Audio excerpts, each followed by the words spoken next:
Hi everyone! I'm going to cook adobo for today's vlog. What? Face ko. Carry lang yan. So, hugasin lang natin itong mga manokski. Nabili ni Papa.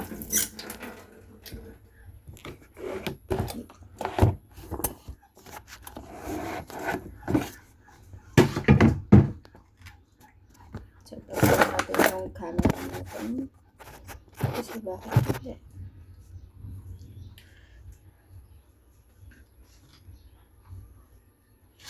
May nakikita man kayo. Shh.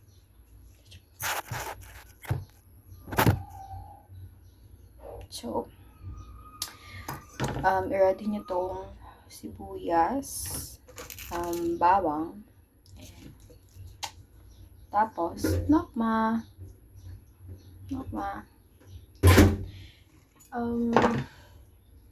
Since mahilig ako mag-marinate ng ina-adobo, minamarinate ko muna siya. Okay guys? So, ang nangyayari, since meron naman tayong malapit ng mahinog na kalamansi, we're going to use this instead of vinegar. Ayan.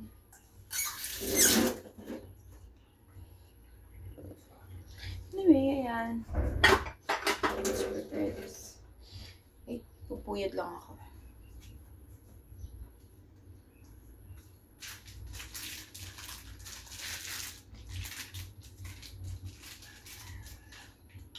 Wait lang ko ito.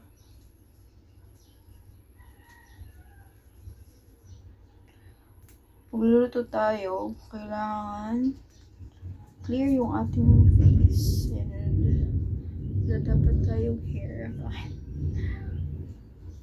Ayan. Ayan, okay na ba yan? Okay yan, sis, nasa bahay ka lang naman. Tapos tayo ng kamay. So, let's start this one.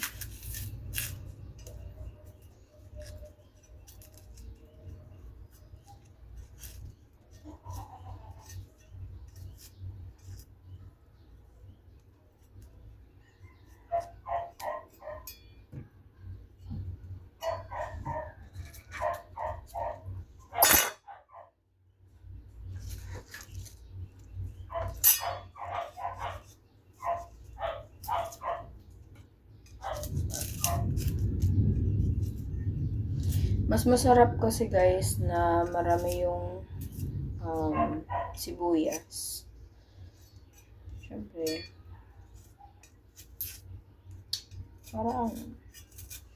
para mas malasa siya. Pero, kasi pag ayan, nag-aadobo, opinion ko lang naman. Okay. Short me. Nauhulog siya. Anyway, life must go on.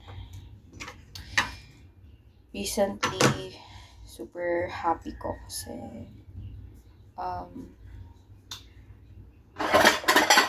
wait lang po, chika. Kailangan natin maglagay ng wamba and sibuyas. Kailangan natin ng pulito. Ayan.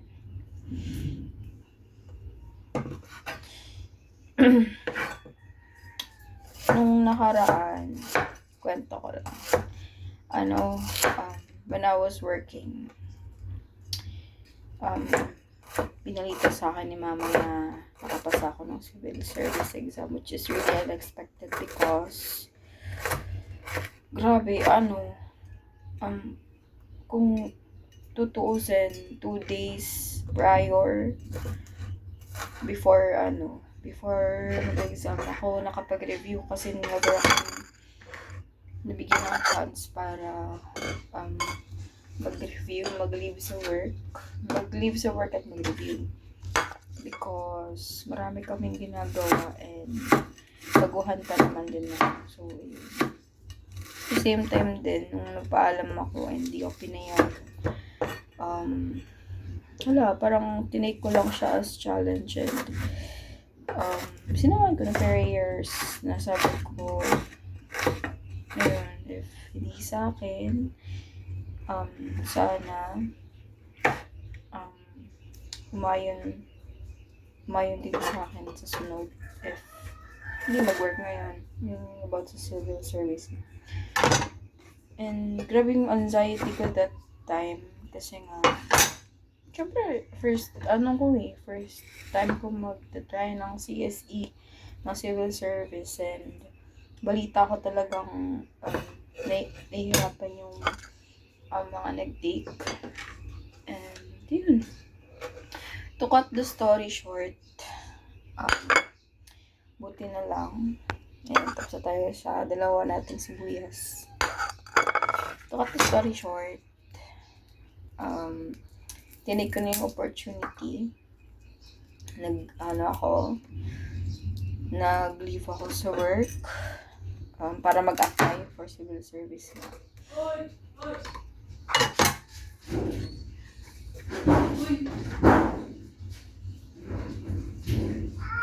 Ano yan?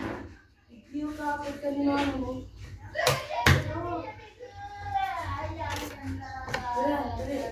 Anyway, ayun.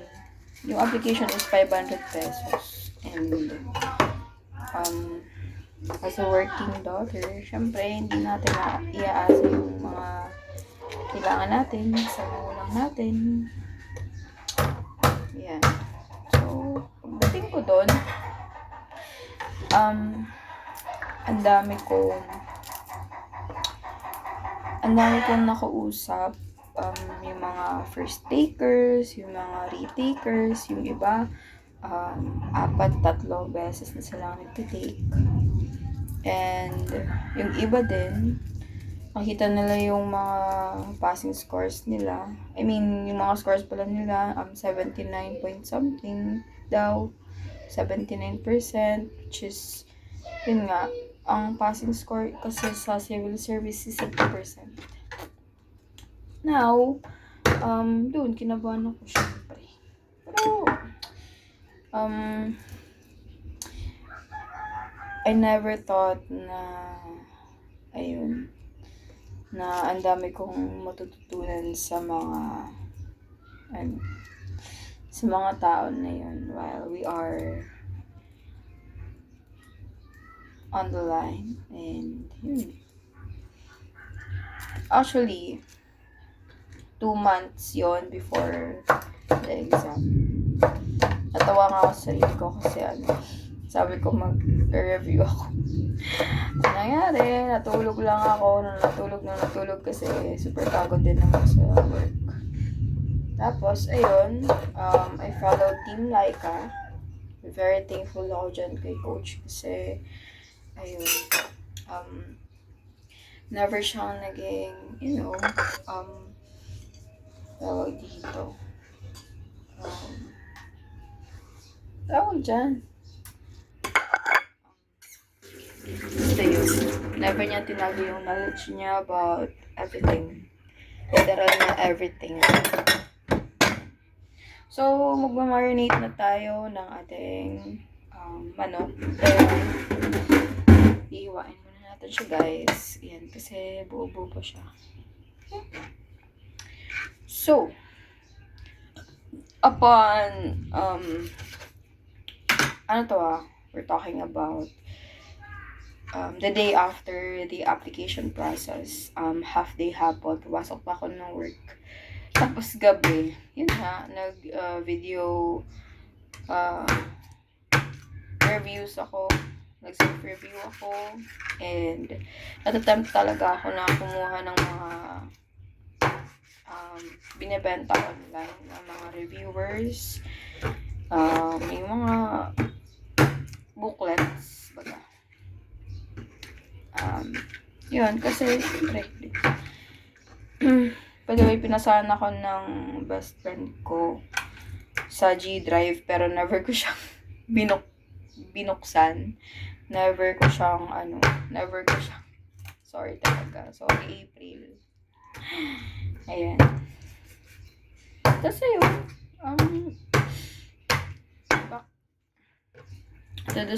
going back to the story, nilista ko yung mga, yung aso ko, si Quattro. Nilista ko yung mga kailangan pag-aralan, ayan. Tapos, wala. Talagang after,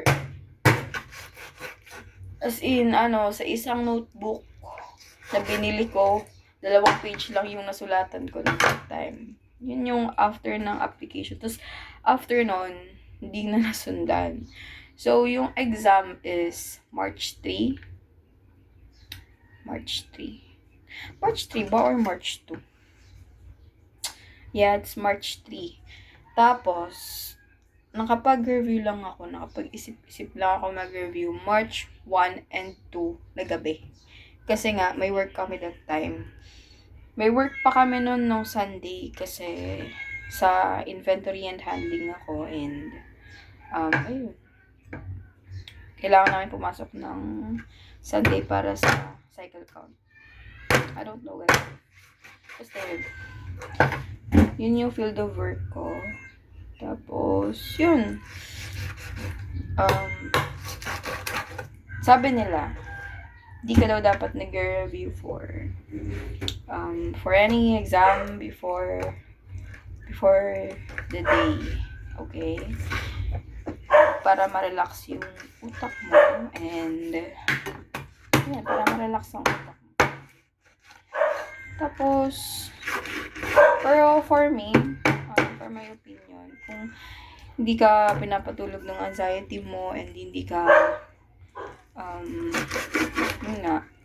nare-relax kasi hindi ka sa procrastination na dulot ng sarili mo, you better do it na lang, like review kahit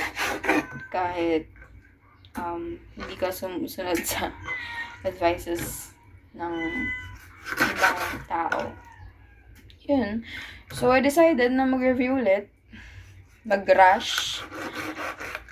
Procrastination is its finest. And, yun. Nag-leave ako sa work ko sa araw for my exam. Yun. The day of the exam, I made sure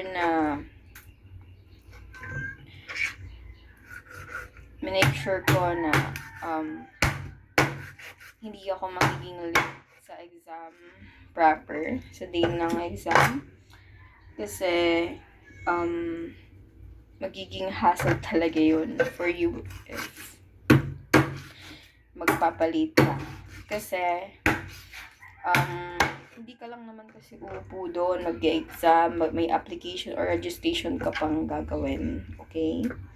Kasi napaka-seryoso ng process ng civil service exam. So, you must have to take it serious. I mean, everything naman na ayun, lahat naman talaga dapat seryosohin.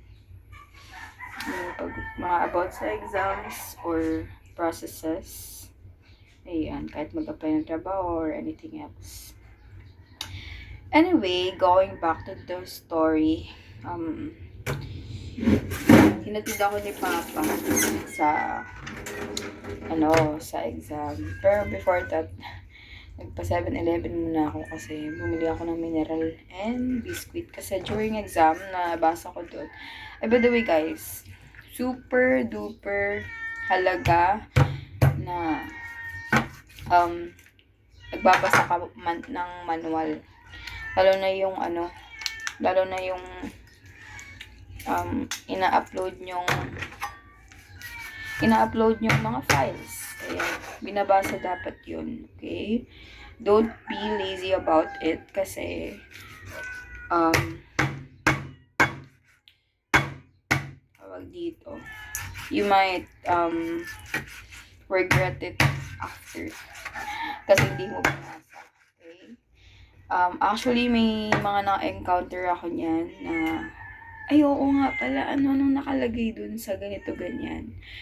Nung application, may dalawa akong nakilala na hindi nakilala. Hindi ko naman talaga kakilala. Kasunod ko lang siya sa pila. Ang dala nila is 2x2 picture, which is hindi yun yung nakalagay, okay? Tapos tinuro ko sa kanila sa form kung saan nakalagay yung instructions, kung ano yung dadalhin. Tapos, ang sabi lang nila, makala daw nila yun. Ito yung size. Ngayon, kailangan nilang magpa-picture ulit. And, imbes na natapos na sila ng back to zero ulit sila. Yun. Super haba pa naman ng pila that time. Ako natapos ako before 11. And, kasi nag-start yung pila 9 around 9. Tapos sila siguro mga 1 p.m. pa. Yun. Tapos, dapat guys, maging mindful tayo sa lahat ng ina-applyan natin. Yun. Sa mga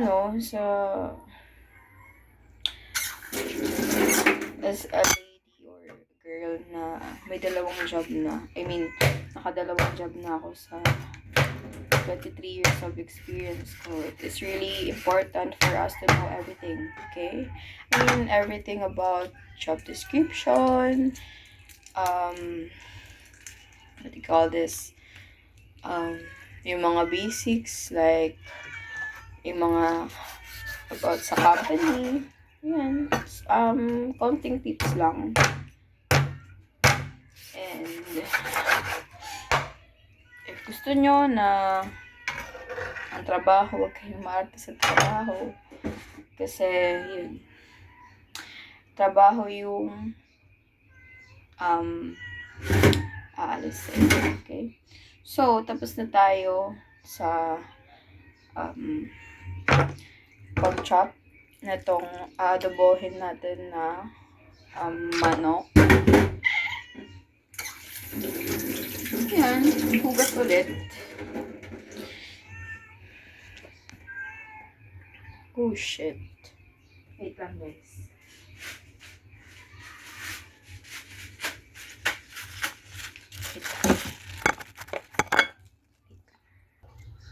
So, ayan guys. Ito na yung nokma. Ito na yung manok. Hugasan ulit natin. Siyempre. Kasi, kailangan lagi nakahugas-hugas. Anyway, ayan. Minsan ko lang ito ginagawa guys. Pag marami akong oras. Para mag-inarte. Ayan. So, ipe-prepare lang natin yung mga kailangan. Kalamansi, konting sibuyas and bawang para sa marinade. And asin. Optional if may patis kayo. Mas okay po patis kasi mas, alam mo yun, giving yung lasa. Tapos, you should consider this one. Paminta. Okay? Ayan, hugas na naman tayo kasi mawak tayo sa mga lagayan container. Okay guys? Importante yung naghugas tayo ng kamay para fast, para safe, para hindi ko na naman nahugas. Hugasan ko lang yung chop. Yung chopping board.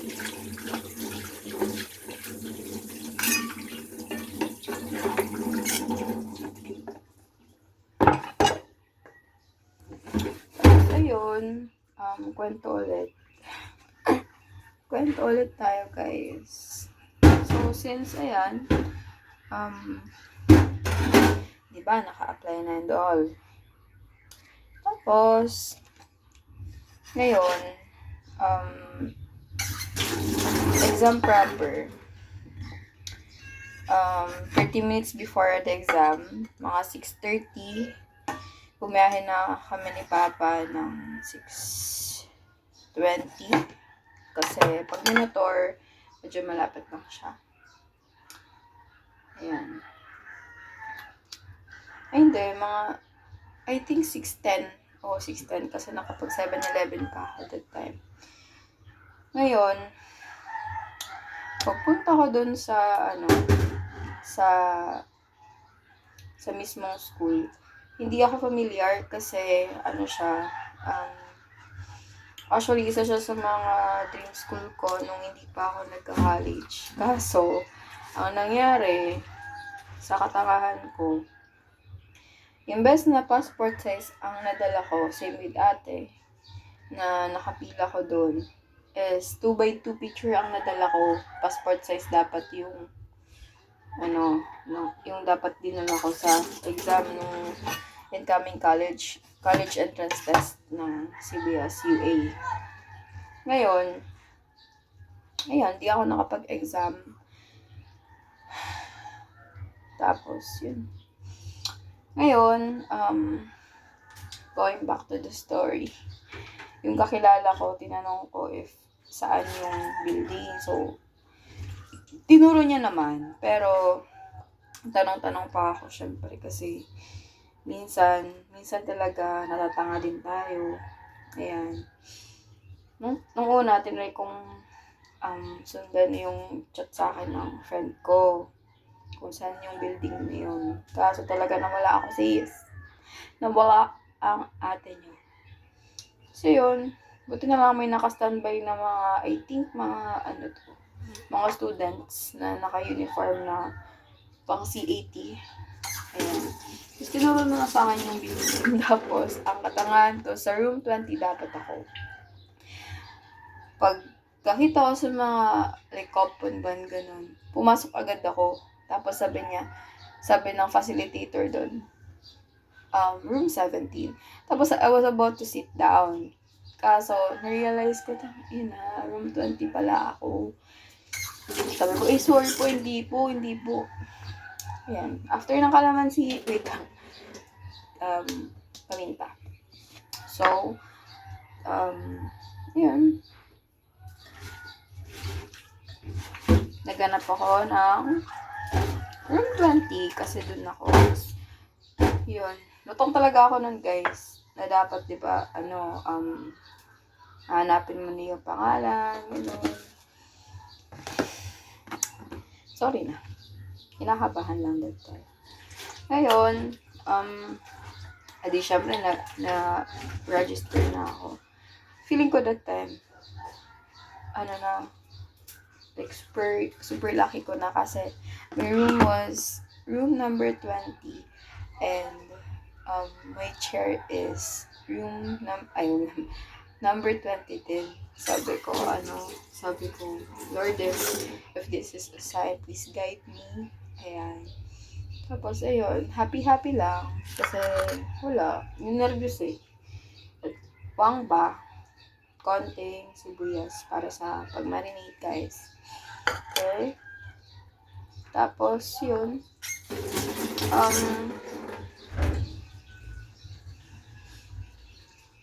During that application process, guys, syempre wait lang.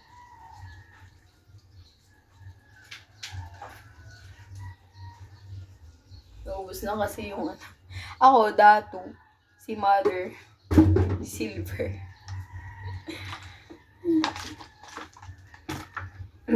Ayan, lagyan natin ng Silver Swan. Silver Swan. Konti lang.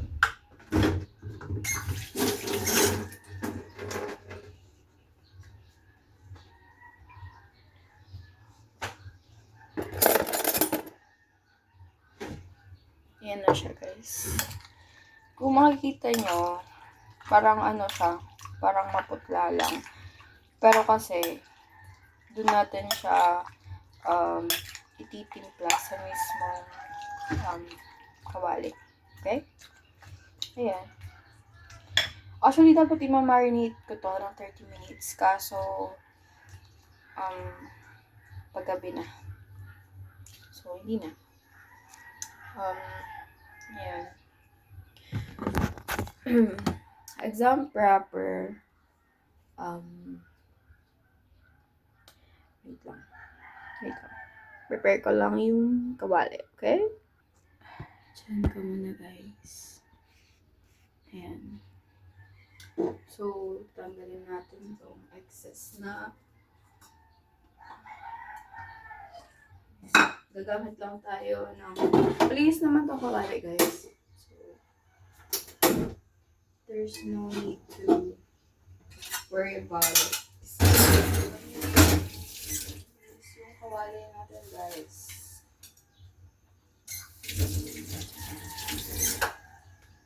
Actually, madali lang naman maluto to kasi kailangan nyo lang naman isaute ito. Ayan. Pero pag mainit na, syempre. Tapos, kukwento ba ako? Or what? Basta yun. Exam proper, naihi ako dahil sa nervyos. Mihi, tapos nag-exam, pray. So, after nun, yun na. Dali-dali. Cook na lang tayo, guys. Dami natin dali-dali. Wow ba?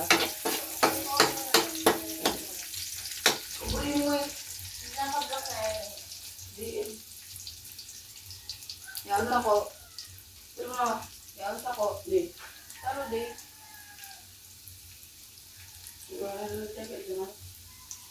Ikaw sa akin na, adik ka na talaga iyo. Connecta ka na nga, hindi ka ma-addict, nag-connect ka na naman. Kumawad ako mo sa luwas.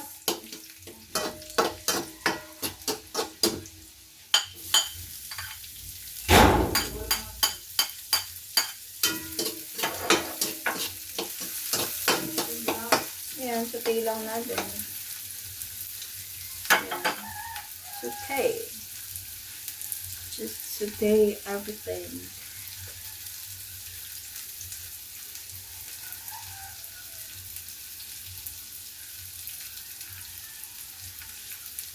Tapos, prepare na natin yung marinate natin.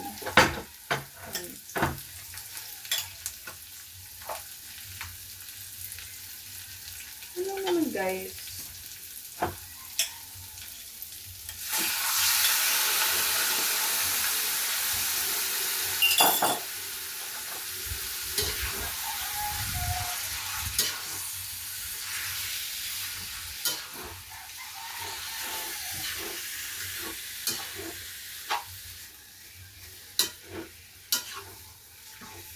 Ihalo lang siya evenly.